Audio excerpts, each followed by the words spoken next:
নমস্কার। আজ 23শে আগস্ট ভারতের জাতীয় মহাকাশ দিবস। 2023-এর ঠিক এমন দিনে আমাদের সবার মনে আছে যে চন্দ্রযান-3 প্রথমবারের মতো চাঁদের দক্ষিণ মেরুতে নেমেছিল।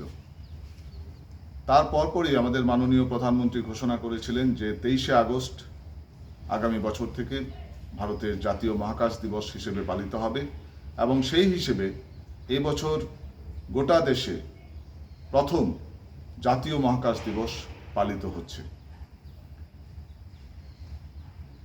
আমাদের যে মহাকাশ গবেষণা সংস্থা ISRO, Indian space research organization, তা তৈরি হয়েছিল 1969-এর 15ই আগস্ট। তারপর থেকে শুধুমাত্র বৈজ্ঞানিক কার্যকলাপ নয়, ইসরো নানাভাবে আমাদের জীবনকে প্রভাবিত করছে বা আমাদের জন্য কাজ করে যাচ্ছে।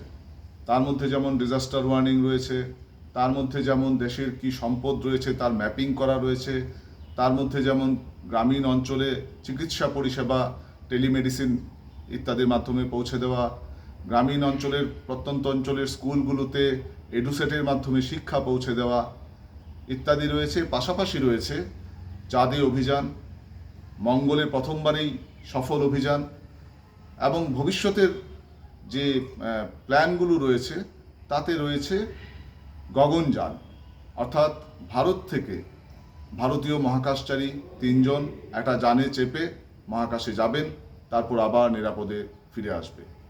এই সব গবেষণার মাধ্যমে আমাদের ভবিষ্যৎ প্রজন্মের কাছে ইসরো একটা নতুন দরজা খুলে দিয়েছে গবেষণার এবং এমপ্লয়মেন্টের।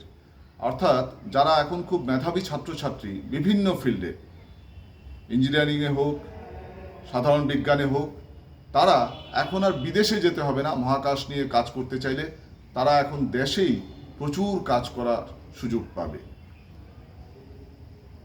আবারও সবাইকে মহাকাশ দিবসের শুভেচ্ছা। ধন্যবাদ।